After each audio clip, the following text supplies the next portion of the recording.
और हमारा बेहद खास सेगमेंट निकुंज की नज़र हम लेकर हाजिर हैं। हमारे एडिटर इन चीफ निकुंज डालमिया हमारे साथ जुड़ गए हैं। निकुंज सर, बहुत शुक्रिया आपका समय देने के लिए। आज नए साल की शुरुआत थोड़ी सी पेन के साथ हुई है, मतलब लोगों को ऐसा लग रहा था कि आदत खत्म हो गई थी गिरावट की। 350 अंक नीचे निफ्टी और 750 अंक नीचे निफ्टी बैंक। निकुंज सर, ये टैरिफ को लेकर थोड़ा सा हैंगओवर ये जरूर है। क्या आप ये लगता है कि प्रॉफिट टेकिंग और बढ़ सकती है बाजार में, या फिर ये अपॉर्चुनिटी भी हो सकती है? देखिए अभिषेक, मार्केट इस लेवल पर आप ये नहीं बोल सकते हैं कि जोरदार तेज़ी का रुख बन सकता है या जोरदार मंदी का रुख बन सकता है। टैरिफ एक इम्पॉर्टेंट है और टैरिफ 2 तारीख को आएंगे, यानी 3 की सुबह। तो कल भी इसी प्रकार का मार्केट का माहौल बना रह सकता है, बिकॉज जो हमें हमारे मार्केट से जो क्लैरिटी मिलेगी वो 3 तारीख की सुबह ही हमको मिलेगी। तो अगले 24 घंटे 48 घंटे मार्केट में हो सकता है कि आपको कोई बहुत बड़ी एक्शन देखने को ना मिले। पहली बात वो है। दूसरा, आज से 3 महीने आगे की हम बात करें तो क्या टैरिफ को लेकर के मार्केट के अंदर कई चीज़ें डिस्काउंट हो जाएंगी? मुझे लगता है वो डिस्काउंट हो जाएंगी। तो टैरिफ को लेकर के जो भी आएगा, मुझे लगता है शॉर्ट टर्म रिएक्शन रहेगा, एक नीजक रिएक्शन रहेगा। अच्छी बात यह है कि मार्केट के अंदर हमने शुक्रवार को और आज एक थोड़ी सी गिरावट देखने को मिली है। तो इसका मतलब यह है कि markets are light in the event. Markets के अंदर शॉर्ट पोजीशंस आ चुकी हैं, मार्केट के अंदर एक्सट्रीम लॉन्ग पोजीशनिंग नहीं है। तो ये by the rumour cell the news नहीं हो सकता है। ऐसा मार्केट के अंदर हो सकता है कि न्यूज़ के बाद अगर टैरिफ्स बहुत ज़्यादा नहीं आए तो हो सकता है कि रैली देखने को मिले। बिल्कुल। और इंडिया स्पेसिफिक देखें तो इंडिया पर किस तरह का इम्पैक्ट इसका दिखाई दे सकता है? हालांकि अभी फाइनल डिसीजन नहीं आया, कल रात को अनाउंसमेंट आएगा रेट्स को लेकर, लेकिन फिर भी इंडिया के पर्सपेक्टिव से देखें तो क्या ये बड़ा इवेंट होगा? देखिए, टैरिफ के फाइन प्रिंट के बारे में जब तक हमें नहीं पता लगे तो बोलना बहुत मुश्किल होगा कि इसके अंदर क्या इम्पैक्ट आएगा। मगर एक डिफरेंशिएटेड थॉट में ज़रूर यहाँ पे शेयर करना चाहूँगा कि अगर आप देखें तो जहाँ जहाँ पर टैरिफ्स अभी आए हैं, सपोज़ कनाडा और मेक्सिको में आए थे टैरिफ, वह दोनों मार्केट इस साल ग्रीन में ट्रेड कर रहे हैं। सेकेंड, वहाँ पर जो भी टैरिफ्स आए थे वो रिटेलिटरी टैरिफ्स आए थे। उसके बाद तो पहले मेक्सिको और कनाडा में टैरिफ लगे, उसके बाद अमेरिका ने उसके बाद कनाडा और मेक्सिको ने टैरिफ्स लगाए। यूरोप के अंदर कार मेकर्स में टैरिफ लग रहा है, उसके बाद वो टैरिफ लगा रहे हैं। इंडिया में ऐसा नहीं हो रहा है। इंडिया में हम ऑलरेडी समझ चुके हैं, और जो खबरें हमें आ रही हैं, जो हमारे संवाददाता हमें दिल्ली से जो बता रहे हैं, हमारे रिपोर्टर्स हमें जो बता रहे हैं, वह ये बता रहे हैं कि इंडिया ने ऑलरेडी किसी प्रकार का हिंट दे दिया ये उस गवर्नमेंट को कि भाई हम कुछ कैटेगरीज में एग्रीकल्चर, इलेक्ट्रॉनिक्स, मेडिकल इक्विपमेंट के अंदर हम इंपोर्ट ड्यूटी कम करने को रेडी हैं। तो rather than getting into any confrontation और रिटेलिएशन, इंडिया ने ऑलरेडी एक प्रकार का इंडिकेशन दिया है कि भाई आइए बात करते हैं, मिल बांट करके इस चीज़ को सॉल्व करते हैं, rather than getting into what could be called as retaliation. तो मुझे नहीं लगता कि इंडिया को लेकर के अगर इस प्रकार की नेगेटिव इम्पैक्ट बहुत ज़्यादा आने की उम्मीद है।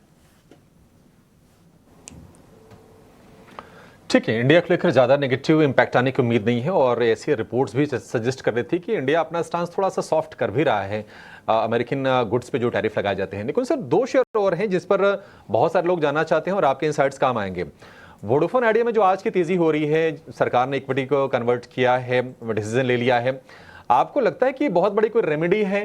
हालांकि पिछली बार जो इक्विटी कन्वर्जन हुआ था उस भाव से अगर हमने देखा तो करीब 30% के आसपास शेयर गिर के कारोबार कर रहा था। और इंडसइंड बैंक पर भी व्यू दीजिए, वर्स्ट इज ओवर या फिर अभी टेंशन है?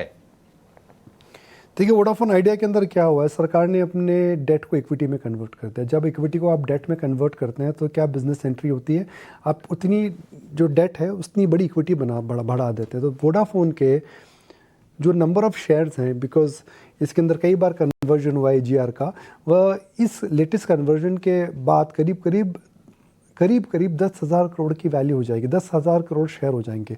अब जब इक्विटी इतनी ज़्यादा बढ़ जाएगी तो जाहिर है मिनॉरिटी शेयर होल्डर, जो हम एक छोटे निवेशक को बोलते हैं, उसको लॉन्ग टर्म में क्या मिलेगा? कुछ नहीं मिलेगा। सरकार ने जो ये करा है, मेरे हिसाब से एक डिफरेंट पर्पस के लिए डेट को इक्विटी में कन्वर्ट करा है। सरकार इस बात में कई बार कह चुकी है कि हम इंडिया में जो टेलीकॉम मार्केट है इसको 2 प्लेयर मार्केट नहीं रखेंगे, हम इसको एक कॉम्बिनेशन फैक्टर रखेंगे जहाँ पे 2 बड़े प्लेयर, एक छोटा प्लेयर, एक सरकारी प्लेयर है जिसे हम BSNL बोलते हैं। क्योंकि BSNL की प्रेजेंस मेट्रोज में नहीं है, तो सरकार ने कहा है कि भाई जियो और भारती के अलावा भी हम एक प्लेयर रखेंगे। उन्होंने वोडाफोन को बंद होने के लिए, या इंडियन मार्केट के अंदर केवल 2 प्लेयर ना हो, उसको वो सिचुएशन नहीं आए, वो करने के लिए काम करा है। तो स्टॉक तो देखिए ऊपर जाएगा। स्टॉक इसलिए जाएगा बिकॉज कंपनी इस समय बैंकरप्सी लेवल पर आ चुकी थी। बैंकरप्सी लेवल के बाद अगर सरकार ने उसमें अपनी ओनरशिप 49% कर दी और टेक्निकली वो 80% तक जा सकते हैं, तब ये सरकार की कंपनी हो गई। डेटा को चुकाया जाएगा, 5G का रोल आउट हो जाएगा, उनके डाटा आउटगो के अंदर उनकी समस्या नहीं आएगी, तो जाहिर सी बात है नियर टर्म में एंटरप्राइज वैल्यू स्टॉक की बढ़ेगी। मगर लॉन्ग टर्म की हम बात करते हैं, हम अक्सर बोलते हैं कि शेयर को लॉन्ग टर्म के लिए रखें। वोडाफोन में लॉन्ग टर्म ना सोचें। वोडाफोन के अंदर एक ट्रेड है। वोडाफोन घर घर की कहानी हो चुका है। QIP में जब ये 13-14 रुपये में QIP आया था, उसके नीचे आ चुका है शेयर। तो मुझे लगता है कि वोडाफोन में 1 या 2 दिन के अंदर जब भी स्टॉक इसका पीक आउट हो जाएगा, वहाँ से काफ़ी ज़्यादा सप्लाई देखने को मिलेगी। मैं अक्सर कहता हूँ कि लॉन्ग टर्म सोचें, लॉन्ग टर्म ध्यान दें, और लॉन्ग टर्म में ज़्यादा पैसा बनता है। मगर वोडाफोन में मुझे नहीं लगता कि लॉन्ग टर्म में ज़्यादा पैसा बनेगा। जब इंडसइंड बैंक की बात है, आज जो स्टॉक FNO बैंक से निकला है, फ्राइडे को निकल गया, तो जाहिर से उसमें बाइंग थोड़ी सी आ रही है। कई लोगों का ये भी मानना है कि भाई जो प्रोमोटर ग्रुप है उन्होंने 30 करोड़ शेयर अशोक लेलैंड को जो प्लेज करे हैं, शायद उसकी वजह से वो इंडसइंड बैंक का जो वो प्लेज है, अनप्लेज है, वो कम कर रहे हैं, जिसकी वजह से प्रेशर हट रहा है। भाई इंडसइंड बैंक के अंदर एक अंग्रेजी में हम कहावत कहते हैं जी, it is better to go for bird in the hand rather than 2 in the bush. तो इंडसइंड बैंक गिर चुका है, सस्ता है, मगर हमें पता नहीं कि इस क्वार्टर के अंदर उसके अंदर कितना बड़ा लॉस आएगा। डेरिवेटिव का लॉस अलग है, MFI का लॉस अलग है। तो इस मार्केट के अंदर अक्सर लोग बोलते हैं इंडसइंड बैंक में क्या करें। मैं अक्सर बोलता हूँ कि भाई अगर इस मार्केट के अंदर इतने अच्छे आइडियाज़ हैं, तो आप वहाँ क्यों जाना चाहते हैं जहाँ पर आपको अनसर्टिनिटी दिखती है। अगर आपको सर्टिनिटी चाहिए तो इंडसइंड बैंक में ना जाएं। अगर आपको कैपिटल को लेकर रिस्क लेना है तो इंडसइंड बैंक में निवेश करना चाहिए। ठीक है, तो ये नजरिया इंडसइंड बैंक और इसके अलावा कुछ और स्टॉक्स और सेक्टर्स पर भी हमने चर्चा की।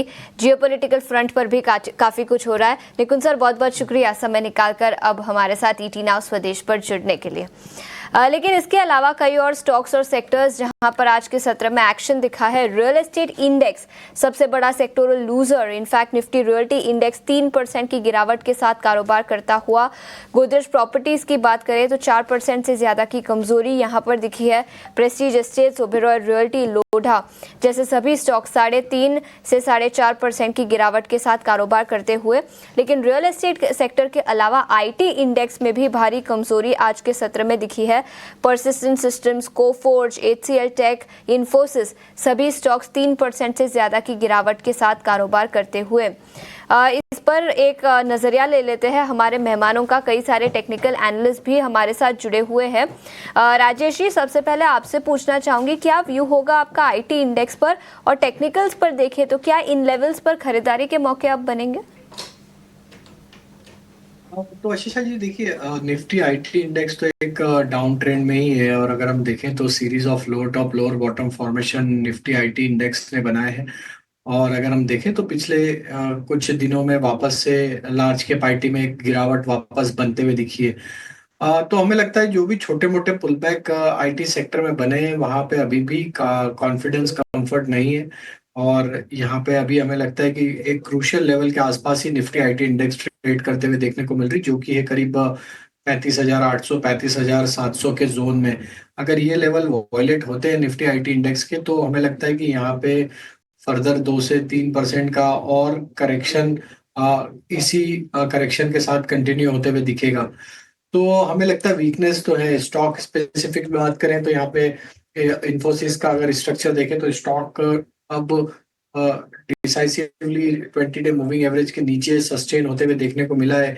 पुल बैक का अटेम्प्ट जरूर था, लेकिन वहां पे हायर साइड पे काफी सप्लाई यहाँ पे देखने को मिला। और हमें लगता है कि अब इन्फोसिस भी अगर 1530-35 के नीचे सस्टेन रहा, तो यहाँ पे नेक्स्ट टारगेट 1500 और 1480 की तरफ आते हुए दिख सकता है।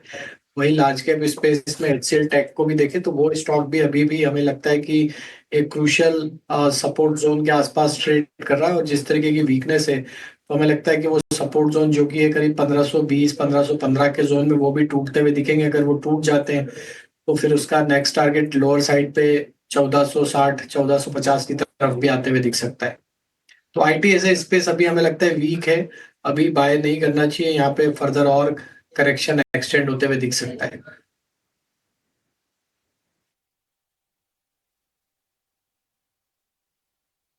ठीक है, तो ये नजरिया